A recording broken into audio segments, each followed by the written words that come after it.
Bayangin suatu hari kalian lagi tersesat di sebuah hutan dan nyari jalan keluar. Tiba-tiba kalian nemu sebuah pohon aneh. Di sekelilingnya ada batu-batu yang melingkar. Dan gak cuma satu, ternyata ada banyak pohon kayak gitu di dalam hutan. Tanpa kalian sadari, sebenarnya kalian lagi jalan di atas lubang-lubang yang berisi puluhan bahkan ratusan mayat. Ya, kuburan massal. Nyatanya ini bukan cuma angan-angan semata. Gilanya ada banyak kuburan massal yang tersebar di berbagai lokasi di Indonesia. Semua ini masih jadi misteri, bahkan tabu yang gak boleh diomongin. Kita bahkan mungkin gak tahu lokasi tepat dari kuburan-kuburan massal itu. Bahkan bisa jadi kuburan massal ada di bawah kaki kita sekarang.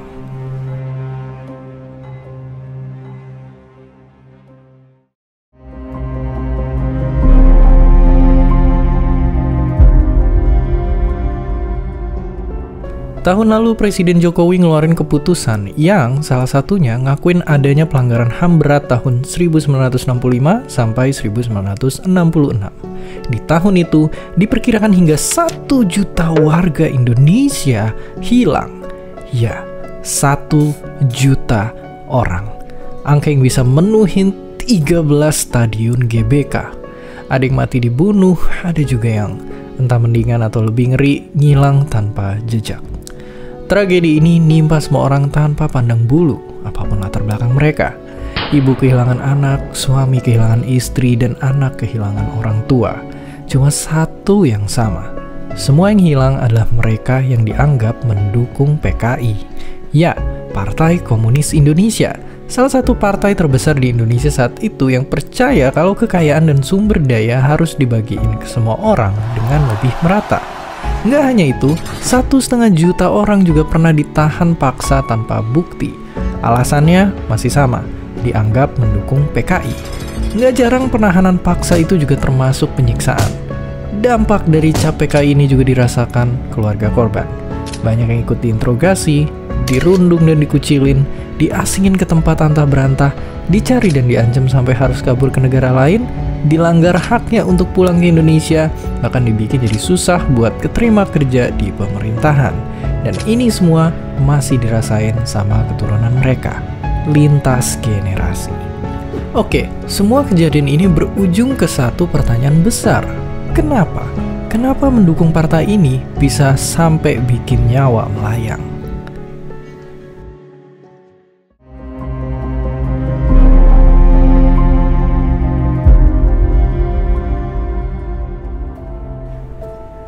Biar benar-benar paham, kita harus mundur dulu ke kejadian ini. Tragedi pembantaian Lubang Buaya. 6 orang jenderal dan seorang perwira TNI Angkatan Darat diculik, dibunuh, dan dibuang ke lubang ini. Menurut peneliti satu ini, banyak pihak yang langsung menuduh PKI sebagai dalang dari kejadian ngeri ini buat ngambil alih pemerintahan. Meski belum ada bukti yang jelas, tuduhan ini nyebar ke masyarakat yang makin panik apalagi setelah kehilangan petinggi-petinggi TNI-nya. Situasi makin kacau. Timbul demo beruntun, dan di salah satu demo diduga ada penyusup yang ikut ngepung istana. Presiden Soekarno pun panik dan langsung angkat kaki ke Bogor. Tapi di sana dia didatengin sama 3 jenderal angkatan darat. Banyak ahli memperkirakan mereka bikin Soekarno nanda tanganin surat paling misterius di sejarah negara kita, Super Semar. Sampai sekarang ada dugaan kalau isi surat aslinya bisa jadi berbeda sama yang tercatat sejarah. Yang jelas saat itu, Soeharto jadi punya kewenangan untuk ngelakuin tindakan-tindakan demi bikin kondisi jadi lebih damai. Pak Harto yang waktu itu masih jenderal TNI Angkatan Darat langsung bertindak cepat. Setelah ngambil alih komando militer, dia ngelarang dan ngebubarin PKI. Nangkepin tokoh-tokoh pentingnya, selalu nekenin kalau PKI adalah dalang dari tragedi Lubang Buaya, dan ujungnya bikin pengaruh PKI di Indonesia melemah. Soeharto lalu mulai nyingkirin pengaruh Soekarno. Dia ngambil kendali media dan ngedorong militer terlibat dalam politik dan pemerintahan. Pada akhirnya, sang jenderal yang penuh senyuman pun menggantikan sang proklamator. Ya, para petinggi TNI tewas, PKI porak-poranda, Soekarno lengser, Soeharto naik tahta, dan Indonesia memasuki era Orde Baru.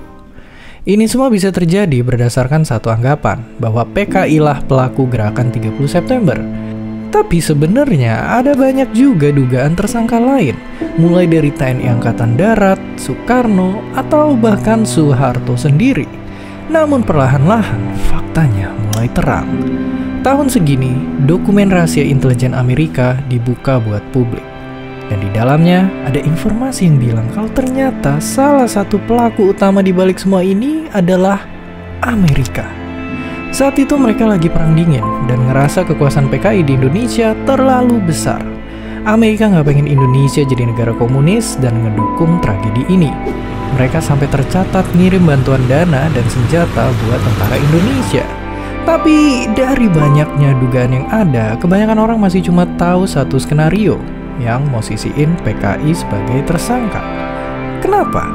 Mungkin karena selama 32 tahun kekuasaannya, Soeharto terus menempatkan PKI di jurang paling gelap yang tak bisa dijangkau.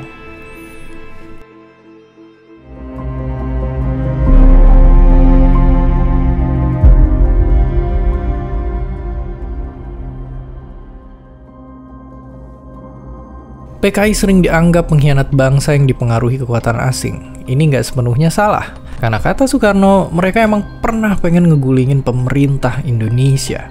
Terus mereka juga emang berhubungan sama partai-partai komunis luar negeri, termasuk yang ada di Rusia dan Cina. Lalu, misi mereka untuk ngebagiin lahan pun seringkali berakhir dengan kekerasan. Tapi tentu aja, semua ini nggak sesederhana itu juga. Mungkin kalian juga pernah ngerasa semakin banyak kita belajar, berpikir, dan tumbuh dewasa, makin kelihatan kalau dunia itu nggak pernah sehitam putih itu. Mungkin termasuk PKI, yang hingga kini namanya itu masih tabu. Semua cerita ngeri yang tersebar mungkin nguburin ingatan kita kalau sebenarnya PKI dari dulu juga banyak membantu masyarakat. Mereka pernah ngelawan balik penjajah Belanda di beberapa daerah di Jawa dan Sumatera. Terus, beberapa ahli juga bilang kalau pemberontakan di Madiun tadi bukan upaya PKI ngambil alih pemerintahan. Selain itu, mereka juga nyatuin banyak gerakan yang pengen bikin Indonesia merdeka.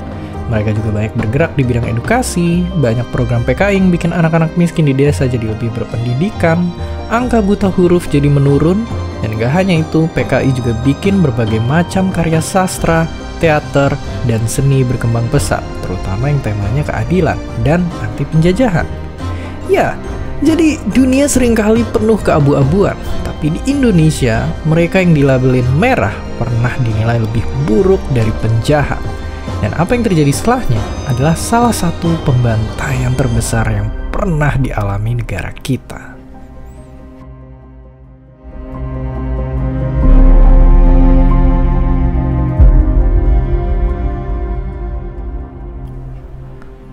Setelah orang yang dicap sebagai anggota PKI ditargetin, menurut berbagai sumber ada beberapa skenario penangkapan.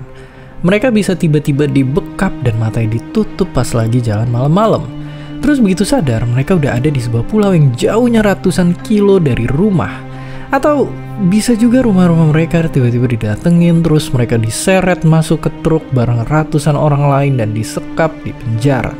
Atau ketika lagi ada acara kumpul-kumpul, mereka tiba-tiba digerebek dan ditangkap. Di dalam penjara, penyiksaan udah jadi makanan sehari-hari.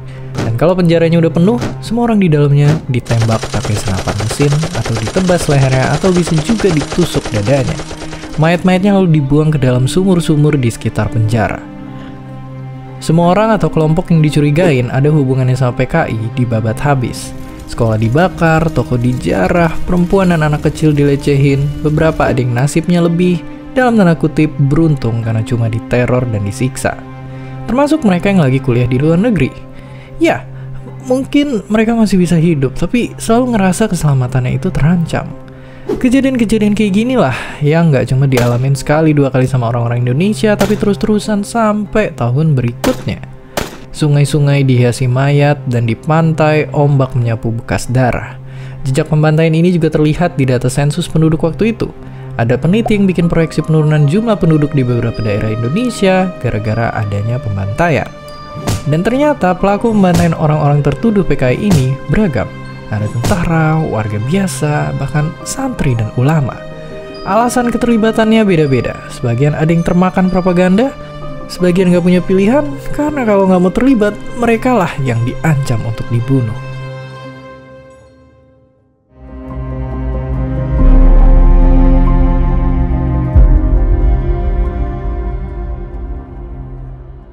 Tapi tadi kita udah tahu, Presiden Jokowi udah ngakuin adanya pelanggaran HAM berat di tahun 1965 sampai 1966.